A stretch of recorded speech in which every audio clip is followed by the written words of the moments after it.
This is the Dell XPS 179710, and this is the flagship. This is the flagship laptop that Dell offers.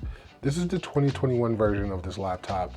It was manufactured in October, and I bought this because I wanted to see if I could get a substantial upgrade over this laptop, which is my 15-inch Dell XPS from 2018 or 19. I think it's a 2018. If you guys stick around, I am going to tell you how I got this laptop for about $1,900, even though it's spec'd out to cost around about $3,100, $3,200. So if you guys stick around, I'll show you and I'll tell you how I got this laptop. But first, let's go over the overall build of this laptop. This, as I said, is the 17-inch. Though it is a 17-inch, it's got this big, huge screen, this nice sized body. It doesn't feel like a 17-inch laptop when I'm holding it in my hand. Now, I know I say that having huge hands, and so even though I do have these huge hands, I have to say that it doesn't feel that much bigger in the hand than this 15-inch laptop did. It is made of this like brushed aluminum that XPSs are kind of known for, and I have to say that I think that this laptop, to me, I'm not trying to upset anybody out there, I know how you Apple boys are, but to me, this laptop has the best design out there. One of the things that I really do like about the Dell XPS laptops is that this hinge works really well. And so when you have it down on the desk and it's fully closed, you can open this laptop with one hand and it doesn't rock on the table like most laptops do. The second thing that I want to talk about is the ports on this laptop. There are 4 USB-C ports on here, and 2 of them are Thunderbolt 4. I think only 2 of them are Thunderbolt 4. It could be all 4 of them, but I know for sure that 2 of them are, and I know that that they have power delivery. And this laptop is charged by USB-C, which makes that great because my whole life is USB-C, and so it's just really cool to not have to deal with any kind of proprietary power cables. You know, when I'm on the go, if I need to just grab a USB-C cable, I can just plug that in. So I love that. One thing that I don't like is that you did lose the HDMI jack on this laptop, but Dell does put this little dongle in the box that has an HDMI port, and it also has a Type A port, USB Type A port, which does come in handy. And it was really cool that Dell included this in the box for free, because other laptop manufacturers would charge you a lot of money for a dongle like that. And so the last thing I want to talk about is just the size of this screen. This is a 17-inch, like I said, and then this is a 16:9 aspect ratio on this screen. It's 4K, it's QHD, and it's also a touch screen. It's super bright. In fact, I have this on the lowest brightness, and so if I go ahead and turn that brightness up, you can see that it is now blowing out the screen. So let's turn that down. So it gets really bright, which comes in handy for, you know, people who like to work in coffee shops or work outside. You'll never have a problem seeing this, you know, when you're outside. And then the last thing I want to talk about is like this screen is really immersive. When you're using it, when you're sitting in front of it, it almost eliminates the need for a second screen, almost. In fact, what I'm finding is that when I'm using these 2 together, it does work really well. Unlike the 15-inch, where there was a sizable difference, that 24-inch screen and this 17-inch screen really works well together. The only thing that I don't like about the screen so far is it's really saturated. I'll have to go in and try to figure out how to turn down the saturation on it, but it's really saturated. And I can see that when I am editing photos more than anything. It's really saturated. So let's get into the specs of this laptop. So because that's important, because it was really the main reason that I had to upgrade over this 15-inch laptop. So this is the Core i7, which is the middle of the range. This is the 11800H, which is the middle of the range. I watched a lot of videos, did a lot of research before I bought this, and the overwhelming opinion was that between this processor and the i9, there wasn't a huge leap in power between the two, but the i9 did use a ton more electricity, and it really got hot when using it for just a small amount of power. And so the overwhelming opinion was that the Core i7 was enough to get most, I lost that light. I just lost that light. So the overwhelming opinion was that the Core i7 was enough to do most of the creative things that I'm gonna be doing. It does have the NVIDIA 3060, which was an upgrade from the 3070, all right? So middle of the range processor.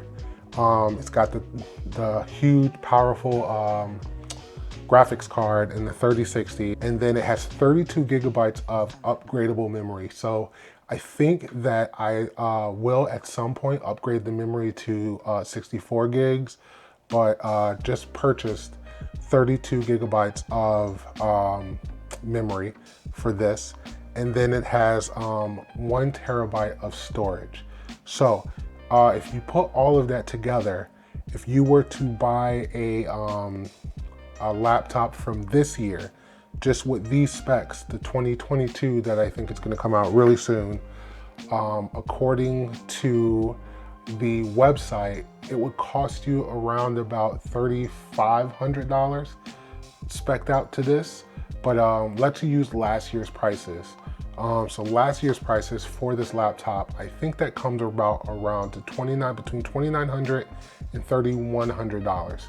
Now remember, I told you guys I got this laptop for about $1,800, $1,900, you know, just to be, you know, at the top. Let's say it cost me $2,000. So that's a savings of between $1,100 and $1,400, depending on, you know, whether or not you bought this year's or last year's like I did. And so here's how here's why I bought this computer. I do a lot of video editing, and what I was finding is that I was spending a lot of time in exports. In fact, my last video, my what's in my camera bag video that I just put up, if you haven't watched it, I'll put it up here, go watch it. It took me 1 hour and 15 minutes to export that video. And the video is only like 27 minutes long or something like that. So 1 hour and 15 minutes. And that was just the catalyst for me, just knowing that I needed a newer computer, more powerful computer. Also, editing in itself, just putting something on the timeline, especially if I'm editing in 4K, I was just taking too long, like scrubbing on the timeline, pausing and then restarting was just taking a ton of time. And so those two things alone would be enough to drive any video editor crazy. But here's the biggest reason. You guys know that I recently bought the A7 IV, and 4-bit, what is it? 4K, 10-bit, 422, and I want to edit, you know, with all of those colors and in 422, and so that's a really compressed file. I couldn't actually record in 422. The laptop just wouldn't even play it on the timeline. It would just get like these weird colors. You guys might have seen it in a couple videos. I can't remember which one it is, but it would just be distorted. Long story short, I had to record in like 420, and that just defeated the purpose of going out and buying the new laptop if I wasn't using it for what it was used, what it was meant for.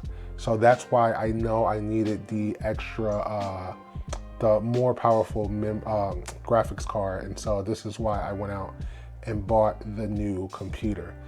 All right, so before we get into the performance test, because I do want to find out together how quickly I can export just a regular video. So before we get into the performance of this, I do want to let you guys know how I got this laptop for the discount that I did. When it was released, there was some issues with the trackpad wobbling in the lower left of the trackpad.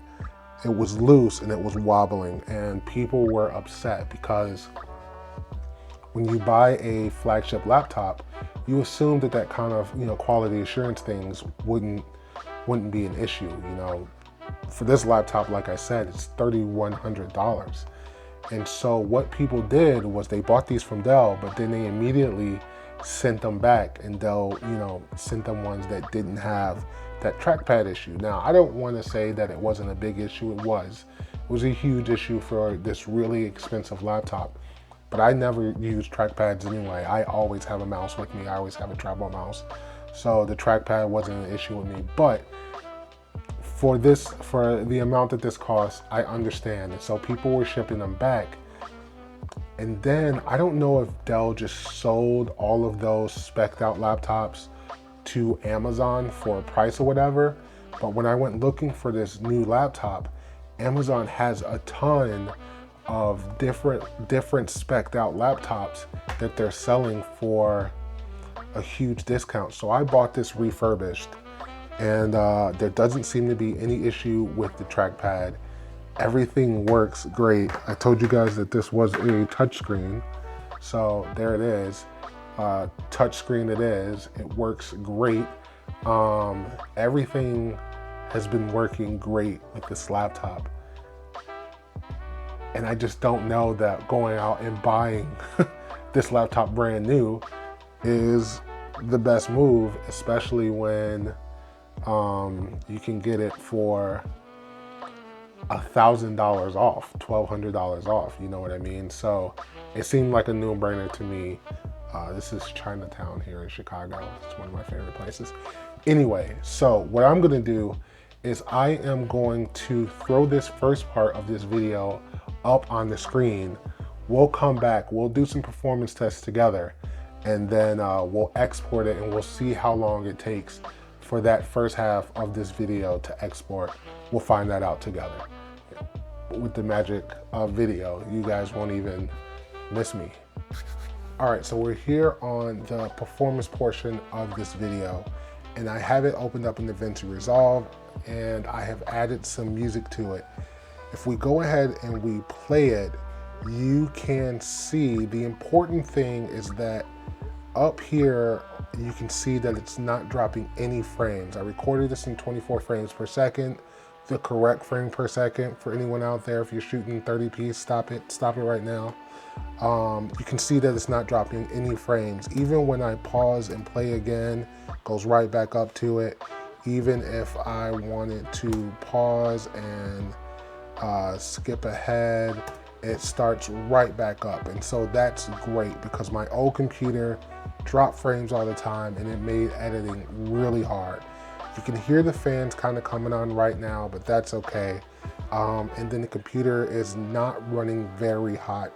I've added some music to it just for shits and giggles. Let's go to the Fairlight. Let's go to this first one here and go to our tools here. Let's turn this down a little bit. It was a little warmer than I like.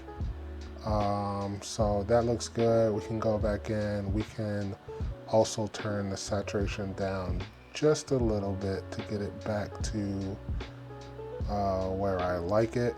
Let's see how that looks. That looks good. So that's looking good. Let's pause it.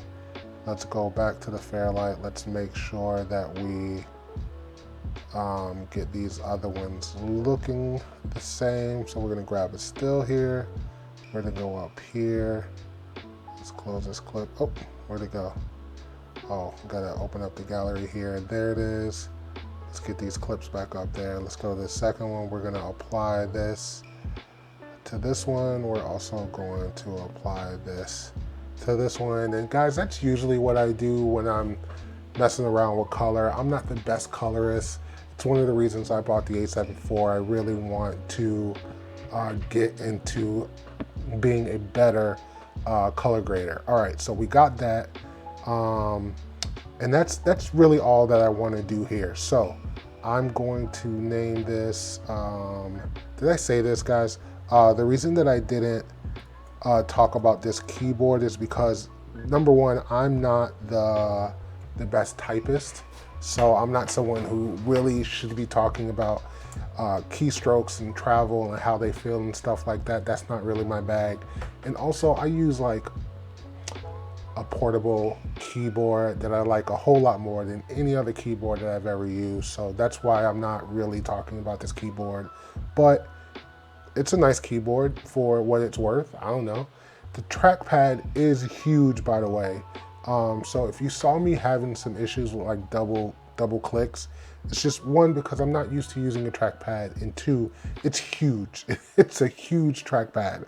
All right, so let's get into it. So new laptop. Oh, and so this is why I'm going to save this to videos. Give it a destination. Let's save it there. I'm going to change this to MP4. See this encoder? This is why I bought the Studio. This is the biggest reason. I'm going to change this to NVIDIA because I want the program, I want it to be optimized to the laptop's graphics card. I want the graphics card doing the heavy lifting. So I'm going to use this NVIDIA encoder here. The only other change I'm going to make is down here. I'm going to change this to high. I want that to be high. All right, and so let's see how this goes. So usually this would take somewhere around like 15 or 20 minutes on my old laptop. So we're gonna hit render here and we are going to see how long this takes.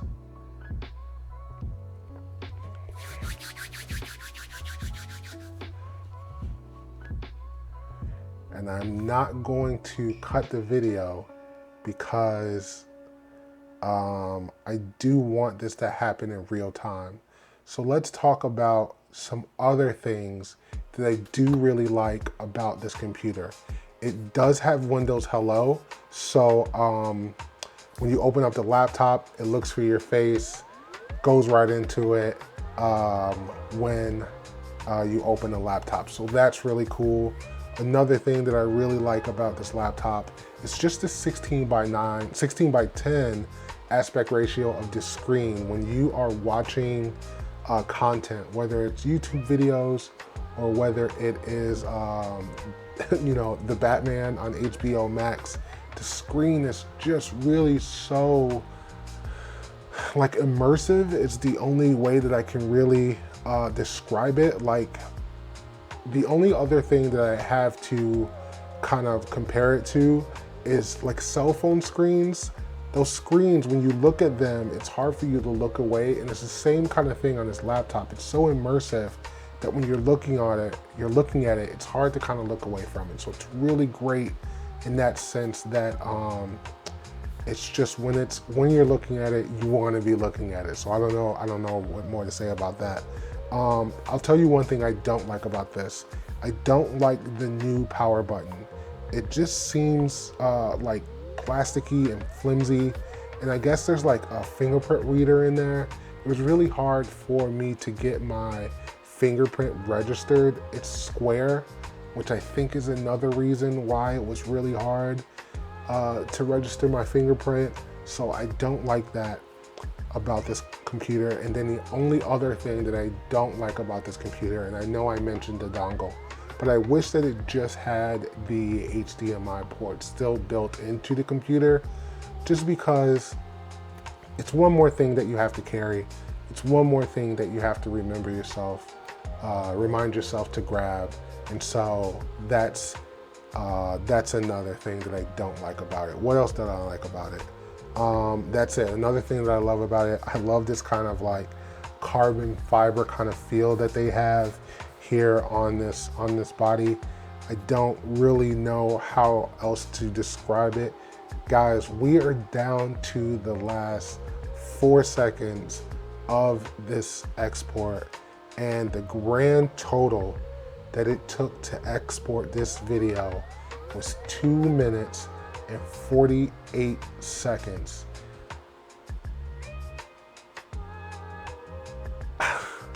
I am completely blown away by that number. Wow. All right.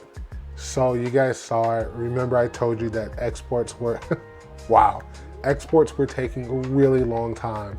So just with the boost in power of that 3060, with the ability to have this program work with the graphics card, being able to scrub through the timeline faster, all of those things is just going to make editing and getting videos out way easier and way faster. And so I'm really excited about that. Anyway, it's just I'm blown away by how fast this computer is. Guys, if you have any more questions about what we saw here, what we did here today, let me know down in the comment section. I'm Jamil. This is a boy named Jamil, and I will see you guys in the next video.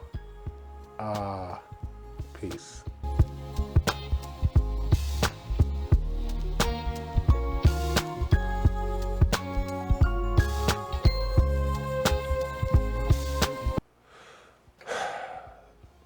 I've been seeing a lot of videos online about the A7 IV overheating, and I want to tell you guys unequivocally that it is just clickbait, because all they're going to tell you is that if you go in and you set the camera temperature to high and you open the articulating screen and open the battery door, you won't have overheating problems. And that's the thing. Out of the box, it comes set to the regular heat setting. If you go in and you just turn that setting to high, you're never going to have overheating problems. I just shot for an hour and something in 4K 10-bit 422.